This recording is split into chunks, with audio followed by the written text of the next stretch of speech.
Hello everyone, welcome to our channel Acuity Academy. So first of all आपको बता दूं कि हमारा इंस्टाग्राम चैनल है Acuity Academy एंड स्कोर्स 26, जिसे आप इंस्टाग्राम पर जाकर फॉलो कर सकते हैं। सेकंड हमारा, जैसा कि आपको पता है, जिस पर आप देख रहे हैं यूट्यूब पर, हमारा चैनल है Acuity Academy, तो इसको सब्सक्राइब कर लीजिए। तो आज हम बात करने वाले हैं फिजिक्स के first chapter units and measurements की। तो स्टार्ट करते हैं।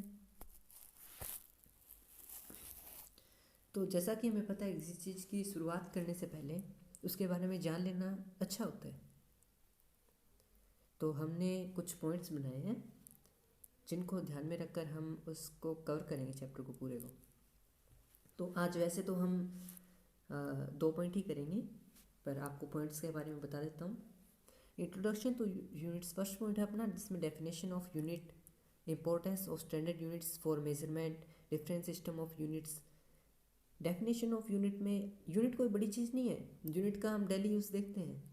कोई हम दूध लेने जाते हैं तो लीटर में लेते हैं, कोई अगर हम अपना वेट करते हैं या सब्जी लेते हैं तो उसे किलोग्राम में करते हैं। फिर है importance of standard units for measurement.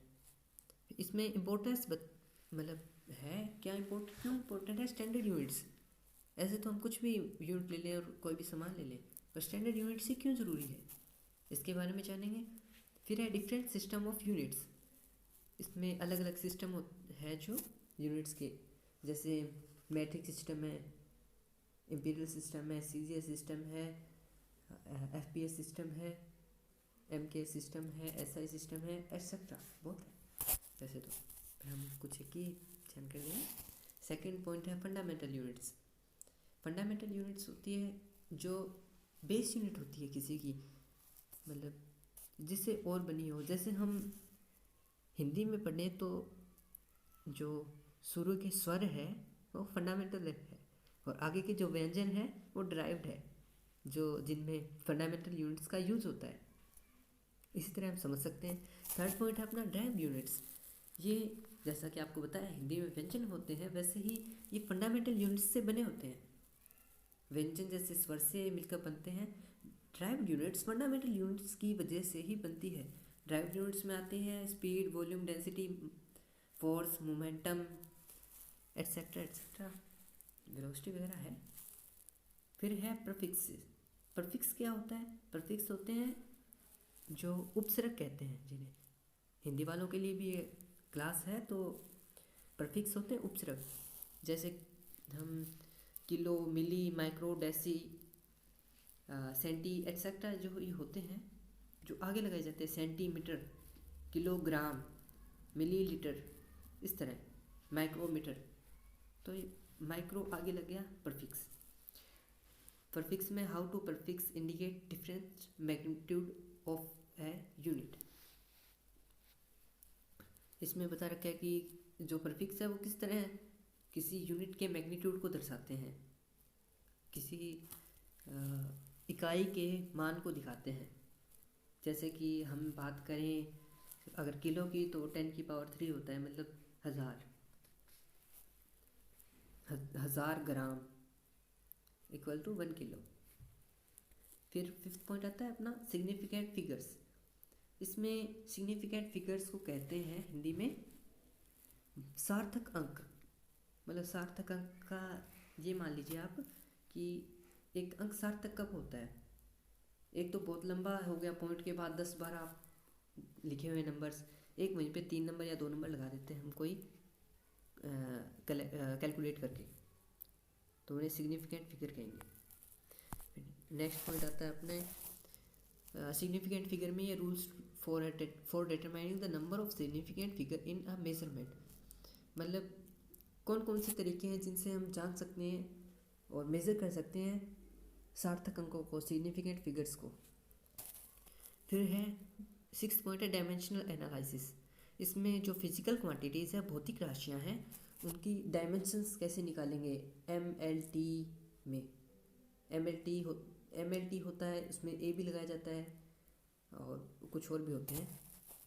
Seventh है मेजरमेंट एरर्स। एरर क्या होता है, मेजरमेंट एरर होता है मापन त्रुटि। मतलब किसी चीज़ को प्रैक्टिकल कर रहे हैं हम, उसमें क्या मतलब एरर आ सकता है, क्या उसमें त्रुटि आ सकती है। फिर है टाइप्स ऑफ मेजरमेंट एरर्स। मतलब type of measurement of errors, मतलब सिस्टमेटिक एरर होता है, रैंडम एरर होता है, ग्रॉस एरर होता है, तो इनके भी पार्ट्स होते हैं। फिर अपना इसी में नेक्स्ट पार्ट है ways to minimize and account for measurement errors.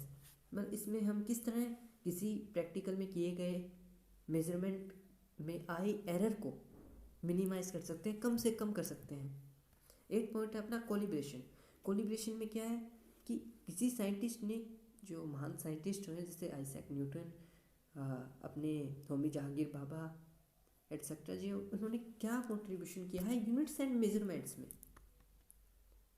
तो कोलिब्रेशन में हम ये पढ़ेंगे, फिर उसके एग्जांपल देख लेंगे जो इंस्ट्रूमेंट जो बने हैं इनके ऊपर, इनके बेस पर मेजरमेंट यूनिट्स के ऊपर। अब स्टार्ट करते हैं इंट्रोडक्शन टू यूनिट्स। तो सबसे पहले डेफिनेशन होगी।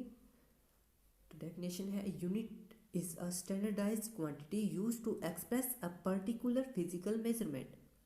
यहाँ स्टैंडर्डाइज का मतलब होता है मानकीकृत, मतलब मानी हुई, कोई बात कहते हैं ना मानी हुई बात है वो। तो एक यूनिट क्या है, एक मानी हुई क्वांटिटी है यूज्ड टू एक्सप्रेस, मतलब जो काम में आती है एक्सप्रेस करने की, बताने की, अ पर्टिकुलर फिजिकल मेजरमेंट, किसी एक पर्टिकुलर फिजिकल भौतिक मापन के। यूनिट एक ऐसी क्वांटिटी है जिससे हम किसी भौतिक मापन का को बता सकते हैं। It serve as a reference point. एक मतलब रेफरेंस पॉइंट तो होता ही हर चीज़ का, कोई भी चीज़ हो उसका रेफरेंस पॉइंट होगा।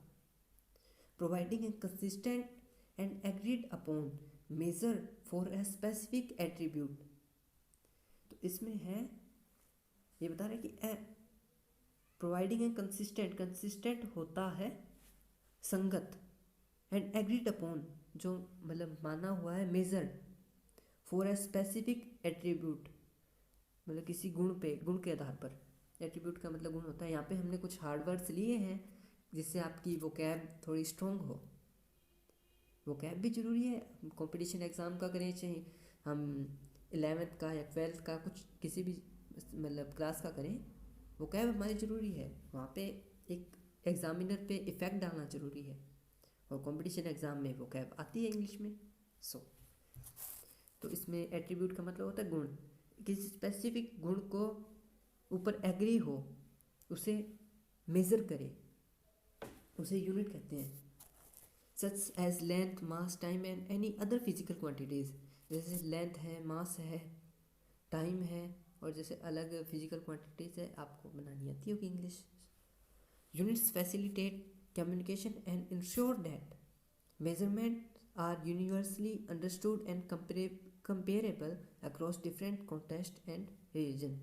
तो इसमें है यूनिट्स आसान करता है कम्युनिकेशन को, बातचीत को, एंड इंश्योर मतलब अपने को श्योर करता है दैट मेजरमेंट आर जो मापन है यूनिवर्सली पूरे विश्व स्तर पर अंडरस्टूड है, समझने योग्य है, कंपेरेबल मतलब उसको कंपेयर कर सकते हैं हम across the different context and religions. अलग अलग रिलीजन्स का मतलब वैसे धर्म होता है, पर यहाँ पे एक अलग तरीके से लिया गया है, अलग अलग जगह की